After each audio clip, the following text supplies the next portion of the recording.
Success shouldn't feel this exhausting. If you're winning on paper, but burning out behind the scenes, you aren't failing. You're stuck in a psychological bottleneck called a hurdle of stop. I've been there. On the outside, things look great, but I was secretly burning out, convinced I was just lucky, and waiting to be exposed as a fraud. I realized I didn't have a business problem. I had a mindset block. Whether it's imposter syndrome, perfectionism, or fear or failure, these aren't just feelings. They are growth bottlenecks. Identify your specific hurdle and get one immediate action step to regain your momentum today. Go to tuepodcast.net/quiz. That's tuepodcast.net/quiz to take the 3-minute assessment and get your report now. This is an Undiscovered Legacy production and proud member of PodNation Media Network. Welcome to Business Conversations with Pi and Piet 2.0, where the advice is real, but the voices are AI. I'm Scoob, and we're harnessing cutting-edge artificial intelligence to tackle real-world business challenges and deliver actionable strategies you can implement right now. Joining us is our newest AI voice, Piet, sharp, insightful, and ready to challenge conventional wisdom. The questions are real, the data is vast, and the insights game-changing. So buckle up, Scoob believers. It's time to get across the start line. Let's dive in. You know, there is this massive, just persistent lie floating around the creator economy today. Oh, absolutely. And it is really holding so many of you back. It's this whole idea that, if you build it, they will come. Right. The classic trap. Yeah. We've all heard it. It's like, just make great content, be incredibly consistent, pour your heart into the editing, and poof, an audience will just magically appear. Which is, frankly, incredibly demoralizing when it doesn't happen. Exactly. Because when they don't show up, you just assume, well, my content must not be good enough yet. Yeah, you end up spending, 40 hours producing something brilliant only to release it into this absolute void. Right. You get 3 views, and 2 of them are literally your own devices checking to see if it uploaded. I have definitely been there. But today, we are just tearing that myth down completely. We're going to crack the code on how to actually build an audience and optimize your content for discovery in the modern internet. Yeah. Because we've pulled together an absolute masterclass, a stack of sources for you today. Yeah, the material we have is incredible. It really is. We are looking at the latest research on AI search optimization, the underlying mechanics of TikTok SEO, and the actual psychological science behind why things go viral. Plus some really tactical guides on podcast growth if you're starting from absolute zero. Exactly. The mission for this deep dive is to give you the exact blueprint to stop shouting into that digital void. We want to help you build a measurable system, something that pulls an audience in on autopilot rather than just, relying on hope. Because hope is not a strategy. But before we dive into the actual mechanics of this system, we do have a quick favor to ask you. Just a small one. Yeah, we genuinely build these deep dives around what you want to understand. So drop a comment or leave a question right now, wherever you're listening to this. Tell us what you're building or, what you're struggling with. And we're going to answer them in our next deep dive. Definitely do that. Because the environment you're building in right now, it has completely changed. You just can't use the old rule book anymore. No, you can't. I actually like to think of the old internet as this massive phone book. Oh, that's a good way to put it. Right. Like if you wanted to be found back in the day, you basically just had to make sure you were listed. Just exist on the page. Exactly. Yeah. Maybe you gamed the system by naming your plumbing company, AAA Plumbing. So you'd show up first in the alphabetical list, and eventually someone flipping through the pages would just stumble across you. But the new internet does not work like that. Not at all. It operates way more like a hyper overprotective matchmaker. Right. You have to prove beyond a shadow of a doubt that you are the absolute perfect fit before this matchmaker will even consider introducing you to a single user. And we have to really recognize what that matchmaker actually is today. Right, because it's not what it used to be. No, it is no longer just humans typing queries into Google and casually browsing 10 blue links. If you want to build an audience today, you first need to understand that we are now dealing with machines Machines that are actively searching and synthesizing on our behalf. Exactly. The sources talk about this massive shift from traditional SEO. Search engine optimization. Right, moving from that to something called AAO, which is Assistive Agent Optimization. Assistive agent optimization. Wow. Yeah, search is evolving because AI tools like ChatGPT, Perplexity, Google's AI overviews, they've essentially become the new gatekeepers. So you aren't just optimizing for a search engine index anymore. No, you are optimizing to be cited by an AI assistant. And the industry actually calls the engine behind these assistants the Algorithmic Trinity. The Algorithmic Trinity. That sounds intense. What are the three pillars? So every major AI system right now synthesizes data using large language models. Okay, LLMs, sure. Traditional search retrieval, and knowledge graphs. Wait, hold on. Before we go further, we hear LLM all the time, but what exactly is a knowledge graph? Like, how is that different from just a normal database that regular Google would use? Okay, so think of a traditional database like a massive filing cabinet. It organizes files by keywords. So if you search best microphone, it just finds the files that contain those exact words. Right. Standard keyword matching. Exactly. But a knowledge graph is more like, well, it's like a detective string board. Oh, like with the thumbtacks and the red string connecting all the photos. Yes, exactly that. It doesn't just store files, it maps the relationships between entities. Ah, okay. It actually understands that a microphone is a piece of audio equipment, which connects to podcasting, which connects to software. So the LLM is the conversational brain talking to you. The traditional search fetches the raw data, and the knowledge graph gives the context to understand how all of it relates. Okay, that makes so much sense. So when those three pillars work together, the AI reaches what the sources call the zero-sum moment in AI. Yes, the perfect click. Right. It's the moment where the agent doesn't just give the user a list of options to choose from. It presents one single definitive solution. Like, here's the exact answer to your problem. And the value of capturing that zero-sum moment is staggering. I mean, looking at the SEMrush data we pulled for this deep dive, traffic that originates from AI searches is, on average, 4.4 times more valuable. Wait, 4.4 times? Yeah, based on conversion rates compared to traditional organic search. That is a massive leap in conversion. Yeah. But, I mean, it logically tracks. It does. Because someone using an AI agent usually has a really highly specific problem they're trying to solve right in that moment. They aren't just casually browsing, they have high intent. Exactly. So if the AI recommends your product or your content as the singular solution, they act on it. But to be that one recommended solution, the AI has to trust you implicitly. Yes, and the sources refer to this as establishing entity authority. Which you don't build just by scuffing keywords onto your website anymore, right? No, keyword stuffing is dead. You build entity authority by getting your brand mentioned in highly trusted nodes across that knowledge graph we just talked about. Okay, so places like what? Like Reddit, Wikipedia, major industry publications. You have to back up your claims with original research to prove your EAT. Experience, expertise, authoritativeness, and trustworthiness. Exactly. I have to push back on this whole concept, though, because there is a very real fear among creators right now. Oh, I know exactly what you're going to say. Right. If these AI agents are just scraping our hard-earned content, synthesizing it, and then giving the user the answer directly inside the chat window. The zero-click search? Yeah. Aren't we just losing out? Like, if I spend weeks writing a comprehensive guide on podcasting and ChatGPT just summarizes it for the user, that listener never actually clicks through to my website. I lose the traffic, I lose the ad revenue. It is a massive disruption. And honestly, the industry is still really grappling with the fallout of that zero-click reality. It's scary for creators. It is. You will absolutely lose some of that initial superficial click-through traffic. But what the early data shows is that consumer trust is actually shifting away from traditional websites and directly to the AI itself. Oh, interesting. So if ChatGPT or Google's AI cites your brand as the definitive source for an answer, you gain an immense amount of credibility. So it's kind of a longer game then. You trade the immediate low-value click for long-term brand authority. Precisely. The user remembers that the AI told them that you were the expert. Right. So what happens next is a huge spike in branded searches.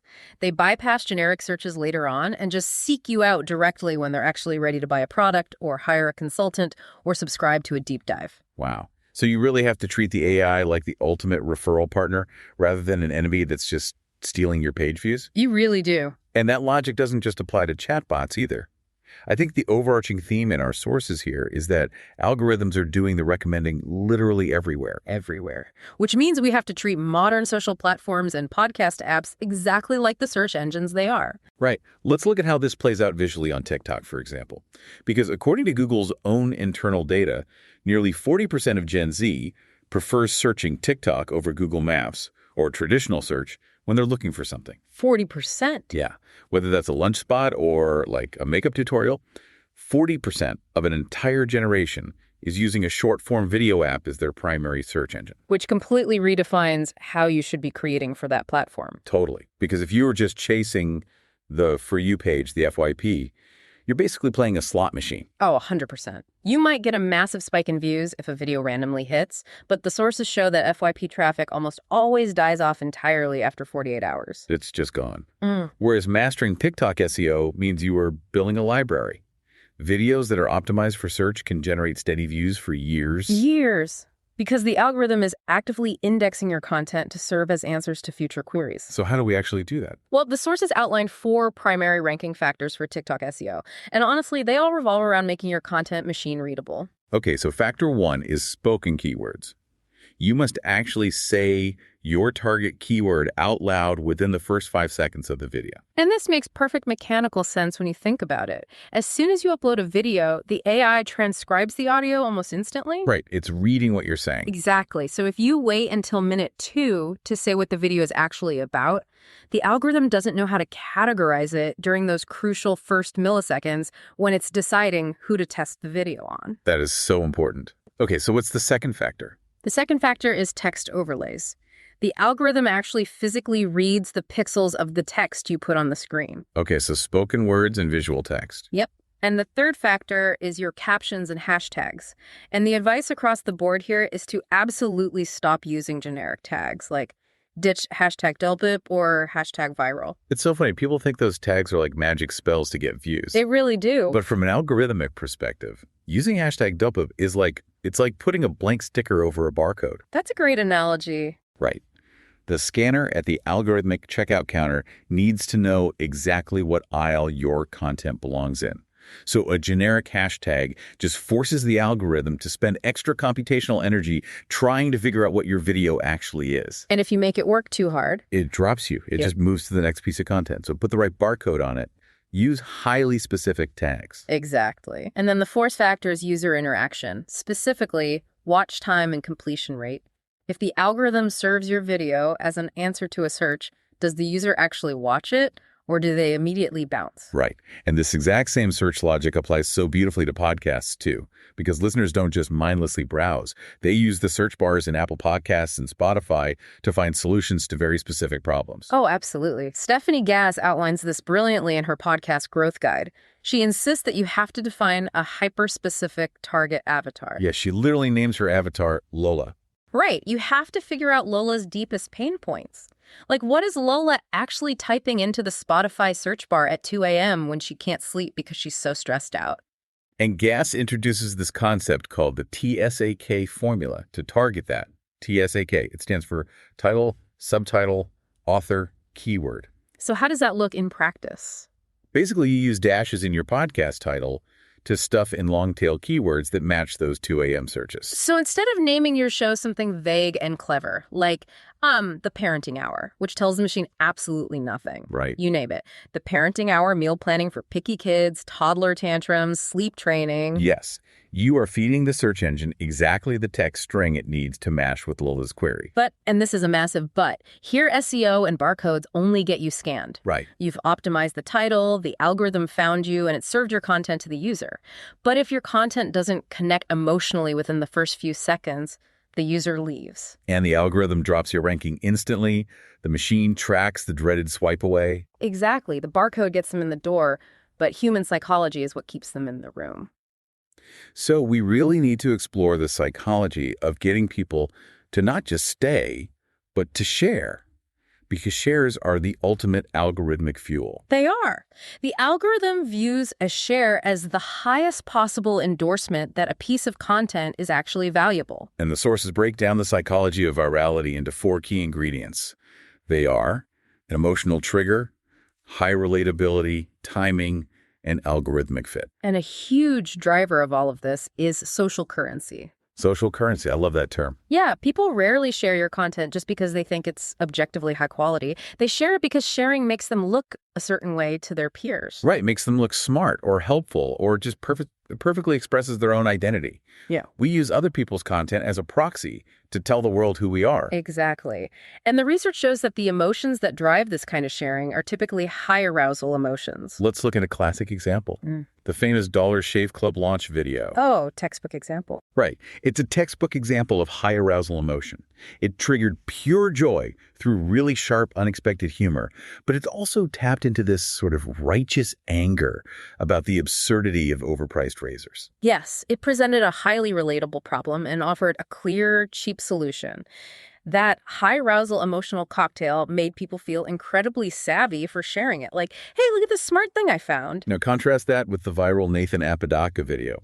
You know, the guy's skateboarding down the highway drinking Ocean Spray cranberry juice while lip-syncing to Fleetwood Mac. Oh, that was such a moment. But that wasn't high arousal anger or shock. No, not at all. It was pure low arousal contentment and awe. Exactly. And it broke all the standard rules of virality because it was so deeply authentic and raw. It just provided an emotional escape during a really stressful time. And it brilliantly rode the wave of a trending audio track, too. So it really goes to show that while high arousal is a reliable trigger, overwhelming novelty and just pure authenticity can also create massive social currency.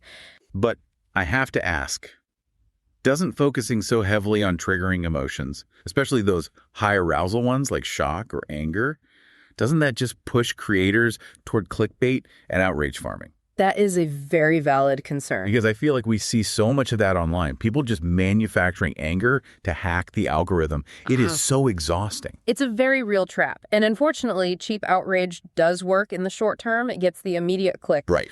But there is a vital difference between manufacturing cheap outrage and creating genuine emotional resonance. What the research clearly shows is that clickbait destroys trust. Absolutely. If you bait and switch your audience or exhaust them with constant artificial anger, your retention metrics will eventually just plummet. People get tired and tune out. And once your retention drops, the algorithm will bury you, regardless of how many clicks you got yesterday. Which brings us to a really fascinating way to measure this. Courtney Elmer, in her podcasting guide, calls this the attraction versus retention coin. I thought this was brilliant. It is. If you want to know if your content is actually resonating or if you're just relying on cheap tricks, you have to look at the underlying data. And the Spotify analytics benchmarks she provides are brutal, but they remove all the guesswork. They diagnose the exact point of failure in your system. Right. So she says if your click-through rate, which is the number of people who see your show in the feed and actually click it, if that is under 10%, you have an attraction problem. Meaning your title is confusing, your cover art is boring, or your SEO barcodes just aren't aligned with what the user is searching for. Basically, the packaging is failing. Exactly. But if your greater than 60-second stream rate is under 63%, you have a retention problem. Wow, under 63%. Yeah. Meaning the packaging worked, people are clicking, but more than a third of them are bailing before the first minute is even up. Because the content itself didn't hook them emotionally or, it just didn't deliver on the promise of the title. That is the moment of truth right there. If your retention is low, you are losing the algorithmic game entirely. You have to nail the hook, you have to deliver value immediately, and crucially, you have to keep the audio quality high. Which is the perfect pivot to the final piece of the puzzle here. Because what does this all mean for someone listening to this right now who has great ideas, who understands the AI search shift, who knows their target avatar? But is starting today with literally 0 followers. Yes. Yeah. How do you prime this algorithmic pump when nobody knows who you are? It can feel like standing at the bottom of an impossible mountain. It really can. But the biggest myth we need to bust right now is that you need a massive marketing budget or a pre-existing following to get traction. The strategy here, highlighted by Liam Austin, is that you have to borrow audiences before you can build your own. You leverage someone else's established trust. I love this concept. It's like, okay, imagine being a guest chef at a famous established restaurant right in the middle of the city to build your reputation. Right. You go where the hungry people already are, rather than opening your own restaurant way out in an empty desert, cooking great food, and just praying people happen to wander by. That's the perfect way to look at it. Yeah. And Austin recommends a very specific tactical approach to this. You commit equivalent to pitching collaborators bi-weekly. Right. You find creators who share your target Lola avatar but aren't your direct competitors, and you propose guest swaps. So you go on their show, provide immense value to their established audience, and then they come on yours. Exactly. You also target specific subreddits or Facebook groups where your avatar is already hanging out. But you don't go there to spam your links, right? No, definitely not. You go there to answer questions comprehensively. You establish yourself as the entity authority in that micro community. And the sources are really clear that while you're doing this, you have to start scrappy. Yes. You do not need a $1,000 microphone or a professional studio to start building this authority. There are so many incredibly powerful free tools out there now. Like Spreaker, Podcastle, StreamYard. Exactly. You can build a global show literally from your closet. But the one absolute non-negotiable is that your audio must be crisp. Because bad audio physically destroys retention. And as we just established, bad retention destroys your algorithmic standing. Right. The sources get highly technical here about industry standards. They say you need to hit negative 16 LUFS for Apple Podcasts and negative 14 LUFS for Spotify. Yeah. Which, I mean, for anyone who isn't an audio engineer, what is LUFS and why does it matter so much? Okay, so LUFS stands for loudness units relative to full scale. Okay. It is essentially a measurement of perceived loudness over time, and it matters because of a psychological phenomenon called subconscious ear fatigue. Subconscious ear fatigue. Yeah. Let's say your podcast is exported quietly around negative 24 LUFS. The listener is in their car, so they crank their stereo volume way up just to hear you. Right. Then your episode ends, and a dynamically inserted ad or a song plays at the platform standard of negative 14 LUFS. Oh, no. It is definitely. It literally blows their eardrums out. I hate when that happens. Good. It's physically jarring. Exactly. And even if your content is brilliant, the listener's brain starts associating your show with the annoyance of constantly having to adjust the volume knob. Oh, wow. They experience ear fatigue, they get annoyed, and they click away without even consciously realizing why they are bored or irritated. And that instantly kills your 63% retention metric. Yep. And the algorithm stops recommending you. That is wild. And along those same lines, cut the filler words, all the ums, the long pauses, the clearing of your throat. Yes, edit ruthlessly. The algorithm does not care about your excuses or that you are just starting out. It only cares about completion rate. Keep the edit incredibly tight. And critically, when you are first starting out, do not try to go globally viral. Yeah, the math just doesn't support it. It doesn't. Focus intensely on winning your first 10 true listeners. Those 10 people, if you deeply solve their problems, will become your superfans. And they are the ones who will generate that initial social currency, start sharing your content, and provide the initial algorithmic fuel to get the whole flywheel spinning. Yeah. It's all about building a foundation of quality and trust brick by brick. Exactly. If we pull all of these threads together, the core message across all of these diverse sources is actually incredibly empowering. It really is. Because building an audience is not magic. It is a measurable, repeatable system. By dropping that old build it and they will come mentality, you take control back. Right. You optimize for these new AI answer engines by building entity authority. You feed the platforms the exact barcodes they need to categorize you. You trigger the right emotional responses to ensure high retention. And you actively borrow audiences to kickstart the whole process. You can literally save yourself years of frustration by implementing this. Yeah. You aren't just making content anymore. You are building an engine. Yeah. You are finally convincing that overprotective algorithmic matchmaker that you are the exact right fit for the user. It takes work, it takes strategy, but the blueprint is right there for the taking. And as we look to the future of discovery, this actually raises an important, almost mind-bending question for you to take away today. Ooh, okay. We talked about AI agents finding content for us. Mm-hmm. But as these assistive agents become more and more advanced, they aren't just going to recommend things. They're going to start making the final choices for consumers. Wait, what do you mean? Acting as a digital proxy, they will buy the product, book the flight, or subscribe to the feed entirely on their own based on what they determine is best. Wow. So if the AI is doing the actual clicking, the evaluating, and the buying without the human even seeing the options, Yeah. how does content creation change when your only true audience member is a machine? It changes everything. Think about that. Yeah. Drop your thoughts on that in the comments. Leave your questions about audience building, and we will see you on the next deep dive. And that's a wrap, SKU believers. You just experienced the power of AI-driven business insights with Pi and Piet 2.0. Real advice, artificial voices, unlimited potential. If today's episode sparked an idea, challenged your thinking, or gave you that breakthrough moment, don't keep it to yourself. Share it with a fellow entrepreneur who needs to hear this. Got a burning business question? Want Pi and Piet to tackle your specific challenge? Head over to tuepodcast.net/askpi and submit your question right now. We'll dive deep into your issue and deliver the actionable strategies you need to get across the start line. Remember, Scuba-Believers, the hurdles aren't in the way. The hurdles are the way. Until next time, keep moving forward, keep taking action, and we'll see you in the next episode. Hello, Scuba-Believers. Let me ask you a real quick question. How many cups of coffee have you had today? 3, 5, 7? And let me guess, you've got a Red Bull in the other hand just in case, right? Yeah, I see you. Now, here's the truth bomb nobody wants to hear. You're not building a business. You're building a caffeine dependency. Listen, I get it.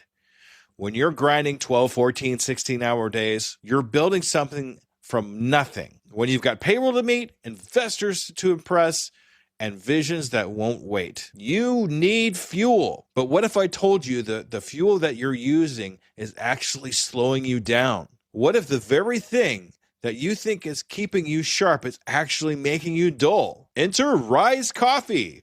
This isn't your grandma's mushroom tea. This isn't some hippie wellness trend. This is science meets performance. And here's what makes Rise different.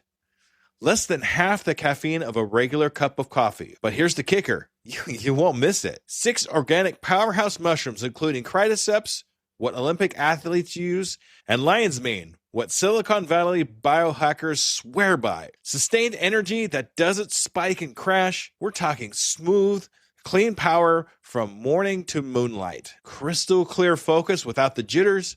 Imagine closing the deal with calm, confident mind instead of the caffeine chaos. Gut health and immune support, because what's the point of building an empire if you're too sick to enjoy it? So here's the challenge to you. Stop borrowing energy from tomorrow. Stop running on fumes and call it a hustle. Stop wearing your caffeine addiction like a badge of honor. Real entrepreneurs optimize, real entrepreneurs adapt, real entrepreneurs win. You can't win if you're crashing at 2 p.m. while your competition is just getting started. Break the cycle. Head to risesuperfoods.com right now and use code PODNA15 for 50% off your first order. That's PODNA15 for 15% off. Try it for 30 days. If you don't feel the difference, if you don't feel sharper, calmer, more focused, more alive, then go back to your 6-a-day cup habit. But I'm telling you, we won't, because once you feel what real energy feels like, you'll never go back. Ditch the addiction, fuel your empire, and rise up. Rise Coffee, energy that builds, not burns.